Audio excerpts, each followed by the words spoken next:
This is the deal. Daddy has a mass in his brain. We don't know what it is. There's a chance that everything could be fine, but there's a chance that it might not. Ladies and gentlemen, coming to you from somewhere in New Zealand, it's the YouTube show with Dave Benson. That's right, it is. It's Monday, the best day. Welcome back, everyone. Thank you for watching, thank you for tuning in, and thank you for pressing whatever combination of clicks, taps, and emojis got you right here today. Ladies and gentlemen, welcome back to the Dave Benson Show, the #1 independent talk show on the planet, and the only show where the guests bring their life's work and I bring, well, pretty much whatever's left in the fridge. Do you do that, Tom? Yeah, a little snack halfway through. Me too. It's been a strange week. Have you ever had one of those days where your battery dies at about 2 p.m. and you're suddenly living like it's 1995? I was wandering around the house like, what's the weather? Who won the game? Am I still loved? No idea. My phone wasn't there to tell me. Crazy. Speaking of which, I also had to reset my Netflix password again. Now at this point, Netflix is less of a streaming service and more of an escape room. Your next challenge, guess which of your 17 variations of password actually works. Spoiler, none of them. But that's it, isn't it? Phones die, passwords reset, plants wither, couscous multiplies, and still, every Monday we show up. Same time, same place, same questionable polished head reflecting the sun. Let's kick into the YouTube news. It's back and we're talking about it again. It's the hype feature. We really can't get enough of this one. So the hype feature is back in the news and it's now expanded to 39 countries, seeing fans globally boosting their favourite creators 3 times a week. This is great because now millions of creatives are starting to feel validated and hyped. But with that said, if I get fewer hypes than my cat videos, I'm retiring. Have you even been hyped yet, Tom? I haven't seen any hypes come through. If you're watching, hype us up. I want to see what that does. We haven't seen any yet, so let's put the hype button back here. I do love the hype button. Taylor Swift's also in the news, breaking the internet again. Taylor announced her new album on the New Heights podcast and over 1.3 million people tuned in live.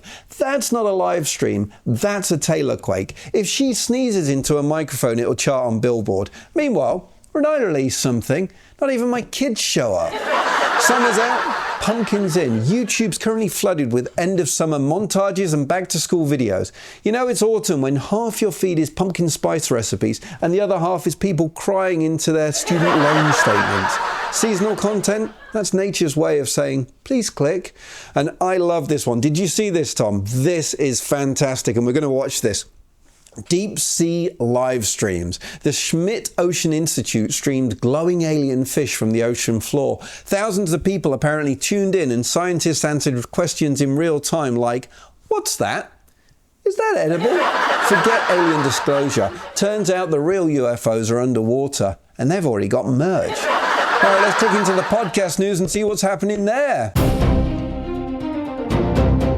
This one kind of continues from the YouTube story. So the Kelsey Brothers' New Heights podcast shot into the top 5 after Taylor's cameo. That is a 644% jump in downloads. That's insane. And it goes to show you a draw. If that happened to me with a 644% jump in downloads, that'd bring us up to, what do you reckon, Tom?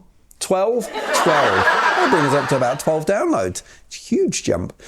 AI-powered podcast factory, a company called Inception Point AI, now produces over 3,000 podcasts a week. And that's just with 4 people doing it. It's really great because what the world needs is more podcasts no one's going to listen to. At this rate, my fridge will have a podcast by Christmas. Leftovers unplugged. Tom, that's your joke. It's not good. This is a sad story. So CEO Todd Cochran has passed away. We lost a giant in the world of podcasting this week. He really did pave the way for so many independent podcasters. If you're listening to a podcast that isn't from Spotify, you've probably got him to thank for it. Our thoughts and prayers really do go out to the family and friends. Last but not least, On Air Fest expands. On Air Fest is becoming an always-on cultural hub with a new accent academy for emerging creators. Translation? It's kind of like Hogwarts for podcasters. Instead of getting wands, you're going to get microphones. And instead of spells, well, you're going to get sponsors saying no. And that's it for the news. Oh man, we've got a hell of a show for you. This lady is an amazing guest and she's got such an inspirational journey. I can't wait for you to hear it. Tom, roll those titles. I said I wanna see the Dave Benson Show, and I can't stop and never gonna let it go. I said I wanna see the Dave Benson Show, and I can't stop and never gonna let it go. She's a John Maxwell certified speaker, a modern impressionist artist, a grief guide, and end-of-life concierge. After living abroad and raising a family of, get this, 10 children, 4 biological and 6 adopted, she and her husband received devastating news. He had terminal brain cancer. Instead of succumbing to despair, they turned their diagnosis into a celebration of life, giving him 37 unforgettable months, and inspiring a mission to help others navigate terminal illness with dignity. Her program, Walk the Red, equips patients and caregivers with tools to end well, and her book, Navigating Goodbye, shares the wisdom gained through profound loss. She draws her faith on art and family experiences to advocate that we're all on the red carpet, empowering to choose how we live and how we die. Please welcome Amy Shaw. Amy, welcome. How are you today? I'm good. It's so hang on, it's Friday for me, so it's Thursday for you, Thursday night. That's right. Is it Friday morning there? I live in the future. You do. I can't talk about it, Amy. I can't. No, like there's a rule. Have you seen the Back to the Future, the almanac? Like, I can't talk about what happens. You're just going to have to wait and see. It could affect everything. What's Amy doing on a Thursday night? Well, I'm sitting here with the Dave Benson Show. I just fed my children, and yeah, I've had a busy day. My kids are about to start school. They're going back to school, so I have 3 high schoolers this year and a middle schooler, and my final child is in her last year of elementary school. So we did meet the teacher day today, and you can't do that as a group. So I have to take one, meet all the teachers, take that one home, take the next one, meet all the teachers, take that one home. It just takes forever. So, wow. 10 children. So did you have the 4 biological and then move into the 6 adopted, or did you mix and match halfway through, or? Yeah, we kind of did. We did have our first 4 children. Our intention was to have a big family. And as I shared with you a little bit before we started, we had some baby losses that were really traumatic. I had a set of twins, which was my heart's desire from the time I was a little girl. I wanted to be a twin. And when I realized I couldn't be a twin, I used to ask my mom, where is she? Where is she? I'd be like, Amy, there's no twin. Okay. There's no twin. Anyway, I was like, fine, then I'm going to have twins. And my mom was like, well, you go right ahead. So anyway, I did. I got pregnant with twins and I was so excited. But about halfway through, it was 22 weeks, I went in and found out that there was no heartbeat. And then that was like my first brush with death and grief. Up to that, it was just like great grandparents and grandparents. And so kind of the typical thing that somebody would face. So that was my first time losing a baby, but it was really weird because I was still pregnant. My husband didn't really grieve. So it was just me and I felt very alone. Anyway, so then we had, I delivered his twin. So he passed away and she lived. She was born on their due date. She is an amazing human being. And then we moved overseas, actually. We lived over in China. So we took 2 little girls to China. It was crazy. They were 3 and 1. And it was super fun. It was the most amazing time. As I look back on my life, I think those are the years, that when I see pictures, I get all like, oh, if we could just relive that. But I did lose a baby over there early on. And then I came home 7 months pregnant. And that was our son. And then our intention was to have 6 children. And so we were finally at 3. We had lost 2. And I became pregnant again. It was really exciting. And we were going to move to India, actually. And at the last moment before delivery, he passed away. And it was absolutely. Like our friends who had walked us through those other two losses were just like, how could this be? How could this happen to them again? And, all the way. And, in my head, I was like, okay, I'd made it past 10 weeks, which is where we were when I lost in China. And then I made it past 22 weeks. So I'm golden, I thought. And so at 39 weeks, he passed away. Wow. So I had to deliver him, and I held him, and we buried him. And that was actually what really kicked us off into adoption. And so, well, we had another living baby first. I didn't want to, I was on this pattern of have a baby, lose a baby, have a baby, lose a baby. And I didn't want to end on lose a baby. It's like you're dealing out cards, right? I want to end on have a baby. So he did. And she's a beautiful 16-year-old, going to be a junior in high school. So after her birth, that was really when my husband came to me and he said, would you ever consider international adoption? And he had been learning about the AIDS crisis in Africa and how that middle generation was just kind of wiped out, and these young babies were being abandoned or being raised by grandparents who weren't going to live long.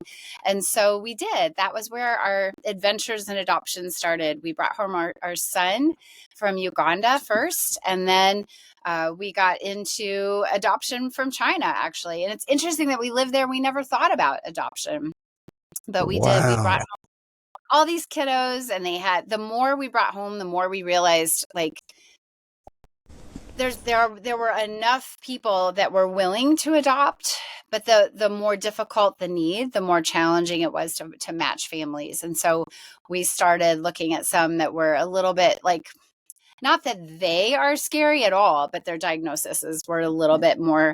Sorry, my dog is here and just really trying to That's get my all attention. good. It's not a child, it's a dog, right? So What's the name of the dog? this is Moxum. Moxum, it's my time. Your time's later, Moxum.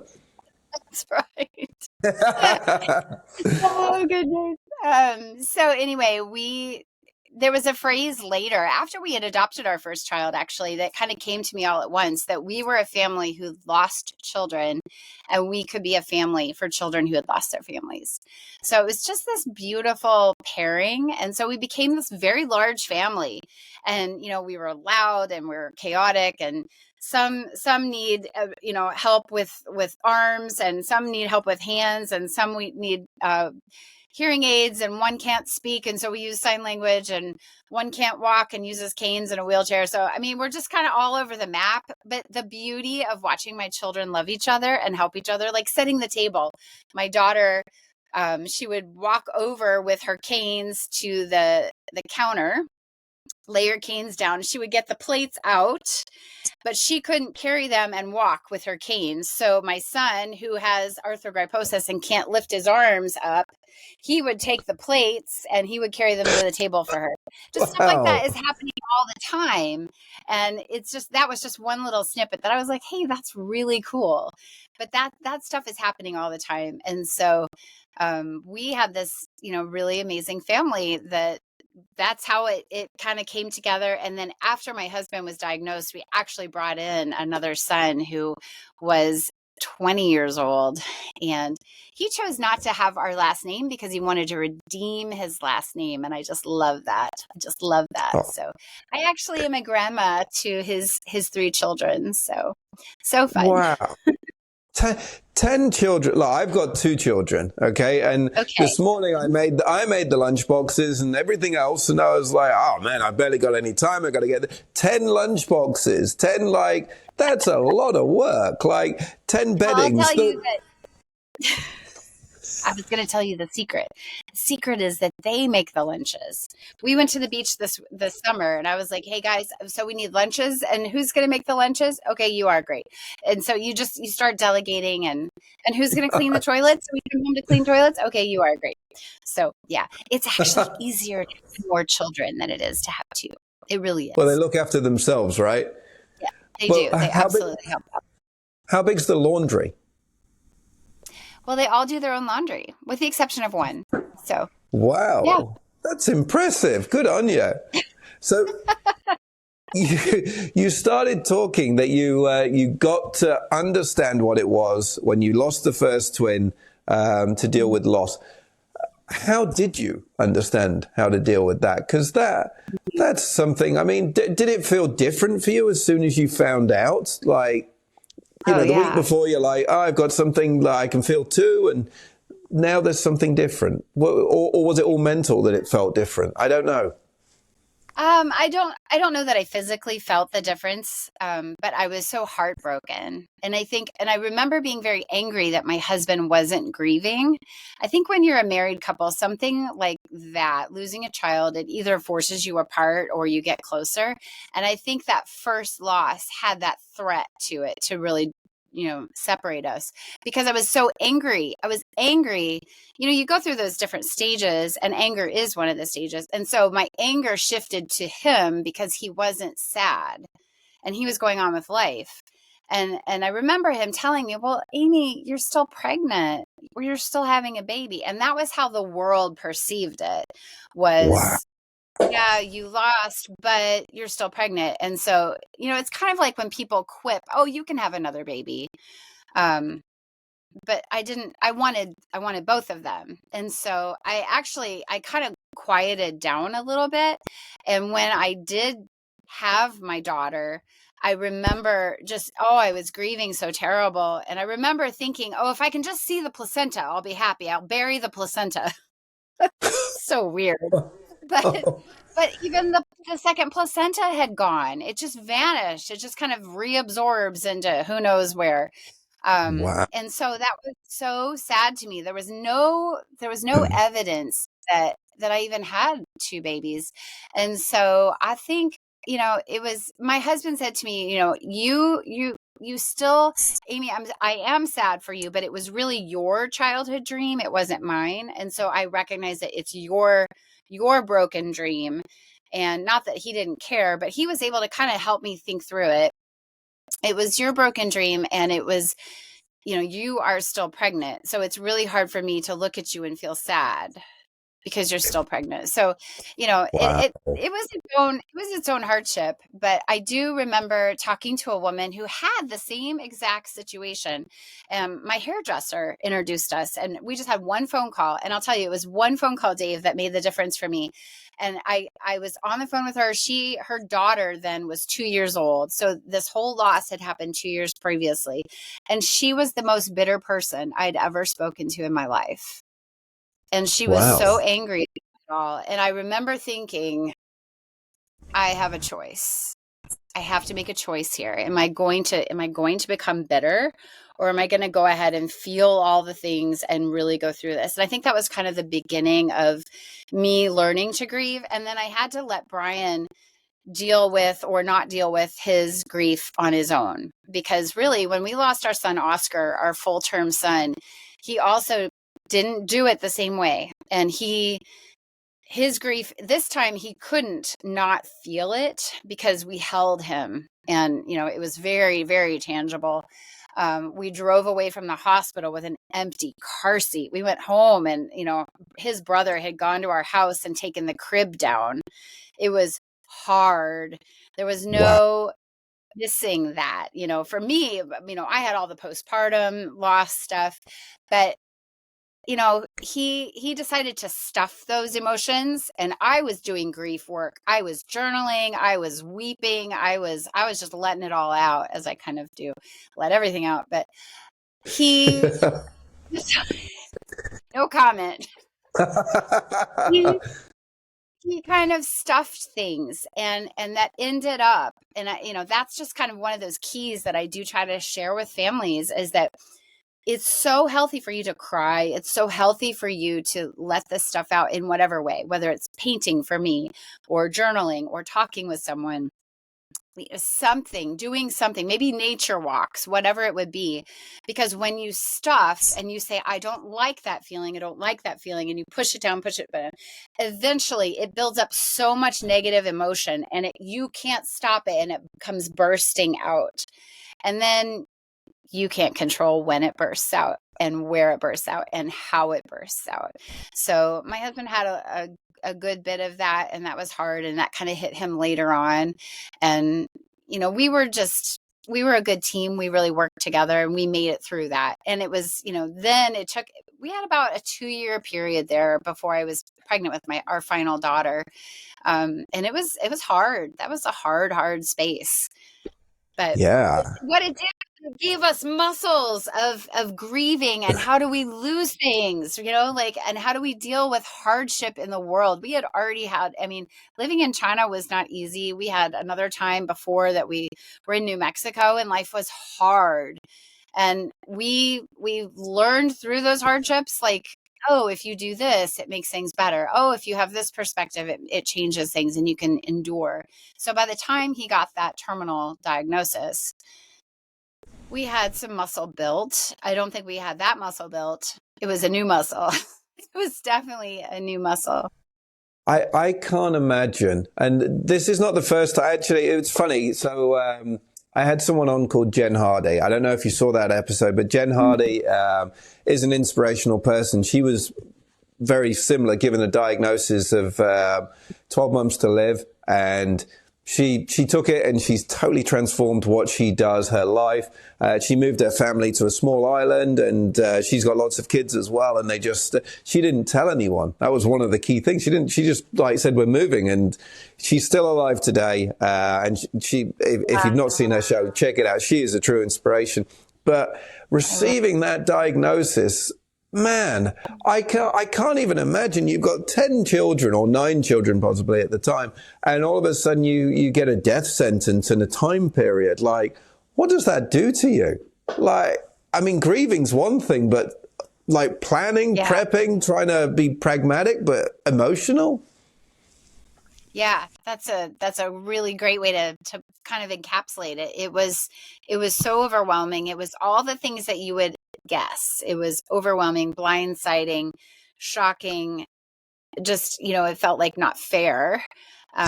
We had only completed our family a year and a half before bringing our final 2 daughters home from China. So it was just like, what? But early on, actually the very day that it happened, because it came on super suddenly, and I was in the emergency room, made a decision to call the kids out of school, to involve the kids. We were really big on, not that we're going to be a family that communicates, but that was just our mojo. And so I was having the kids brought out of school. And before they got there, my pastor had shown up, and he pulled me aside, and he was like, listen, your kids are always going to remember March 8th, but how you talk to them is going to be how they remember it. And it was almost like such a gift in the middle of all the chaos and all the things that are flying through my head, to be able to say, oh, I have some control here. And it kind of zapped me up to 30,000 feet, to be able to look down on the story and, okay, here come my kids from school. How am I going to, I can flavor this. I can really impact them. I can give them, I don't have answers. And I feel like, man, every time a question got answered, 5 more questions popped up. You're like, I just need that one answer. And you get the answer, and then you go, but wait, there's all these other questions. And so you never end up, with all your answers. And so to be able to share with my kids and say, this is the deal. Daddy has a mass in his brain. We don't know what it is. There's a chance that everything could be fine, but there's a chance that it might not. And to be able to bring faith in it, our family was very centered around faith, and say, God has always been faithful to us, always, in all the hardship, and he will be this time. And let's see what's going to happen, That's impressive that you were able to retain the faith. I was going to ask about that, because given everything you've been through, it would be very easy for someone to lose faith and say, this is insane. I can't believe in this because of what's happening to me. But you retained it and you used it, and it empowered you, I'm guessing, more than anything else. I would say the hardship has made my faith much sweeter. in fact, I just shared a clip on my Instagram. I spoke at Wheaton College after my husband was gone. So he had been gone almost 2 years at that time.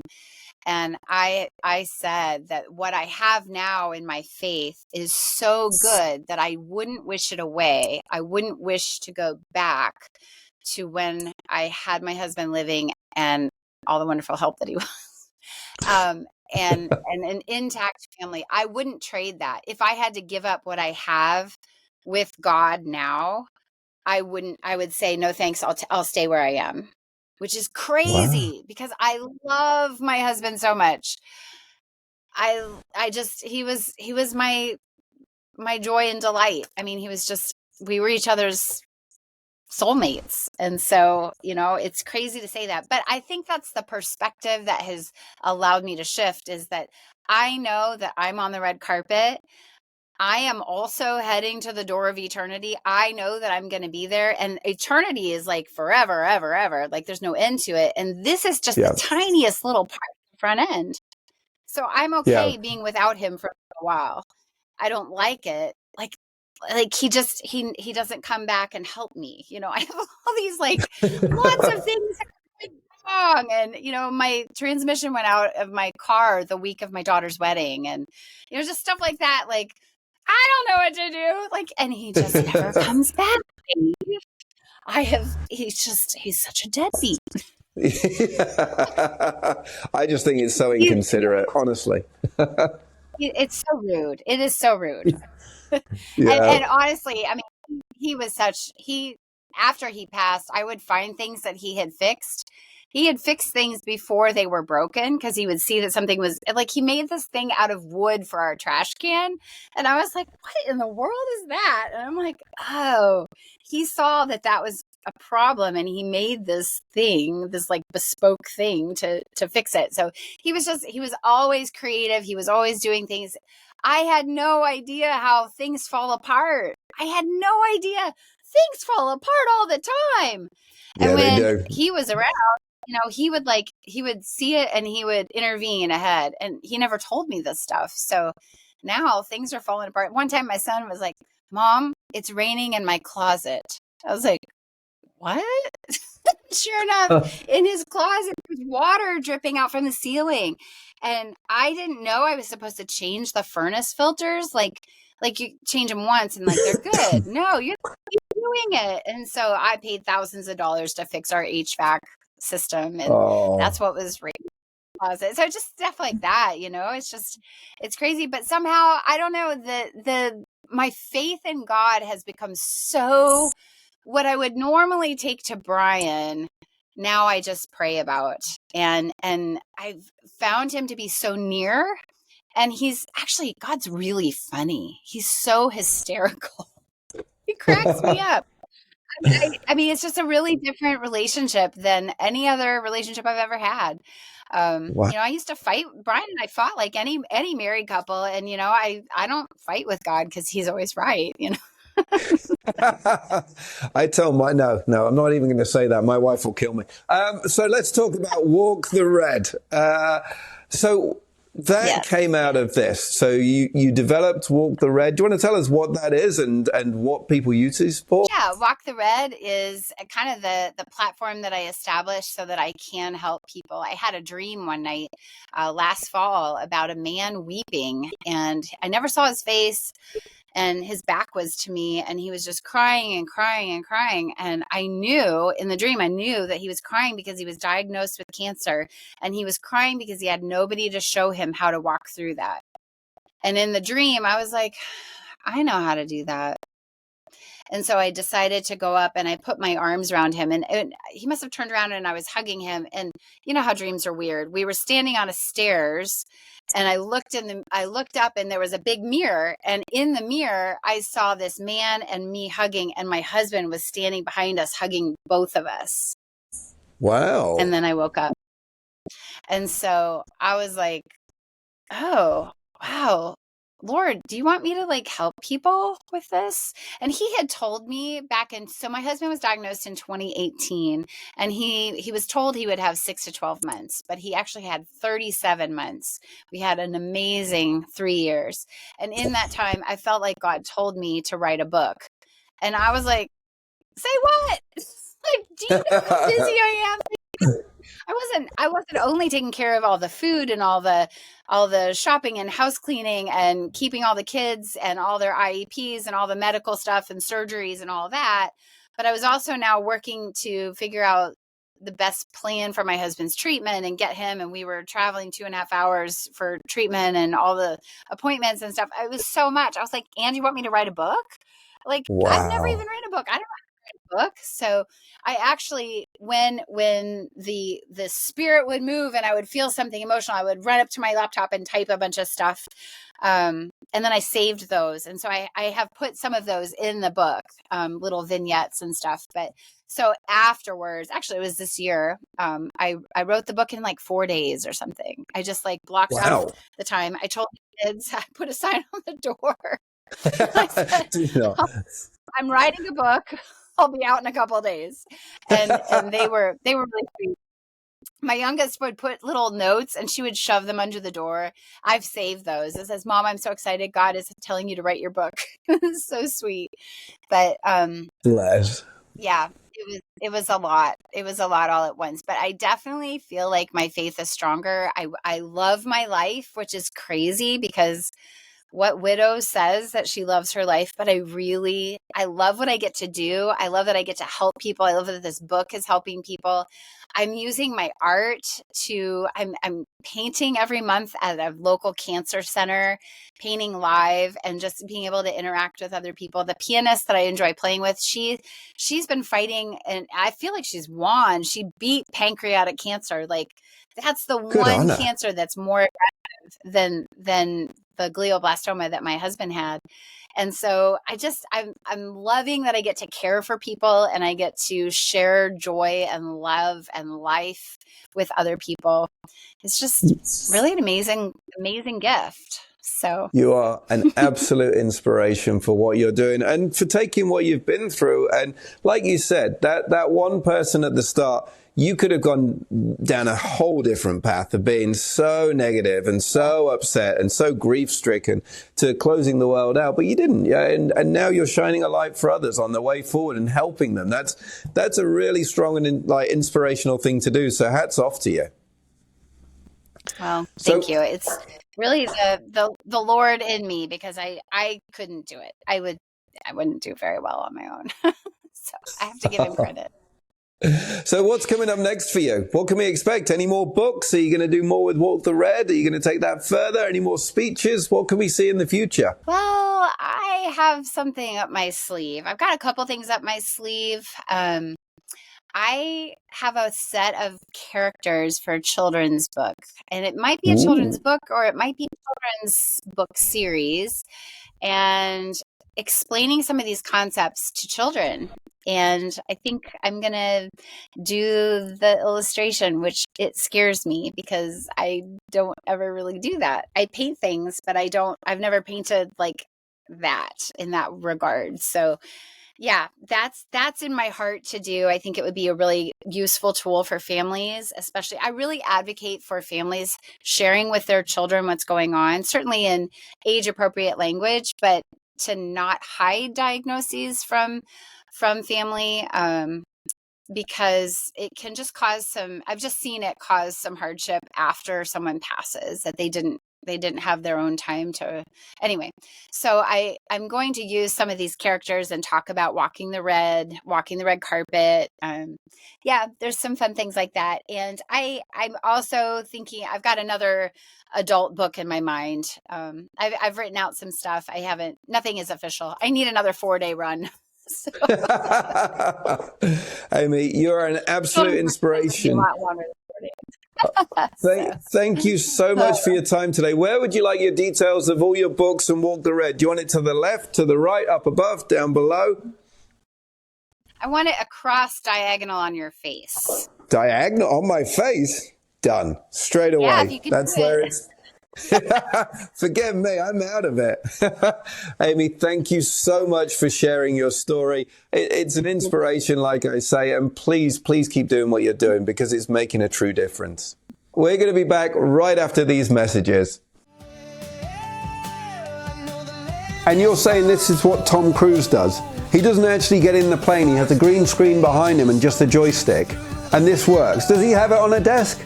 Tom, we've got to be real with this. He has it on a desk as well. Trusting you, Tom. You better not put anything stupid behind there.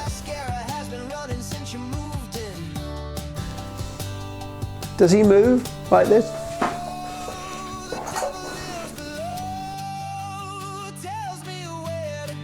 Feeling it now, Tom.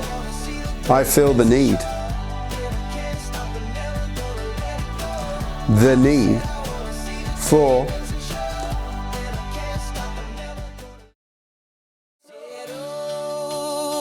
The devil lives below and he tells me where to go. I said I wanna see the Dave Benson Show, and I can't stop and never gonna let it go. I said I wanna see the Dave Benson Show, and I can't stop and never gonna let it go. I said I wanna see the Dave Benson Show, and I can't stop and never gonna let it go. I said I wanna see the Dave Benson Show, and I can't stop and never gonna let it go. I said I wanna see the Dave Benson Show. All right, you better hit subscribe now, or I'm going to turn this show into a live reading of my grocery list. Now, don't test me on this. Couscous is on there twice. Gonna let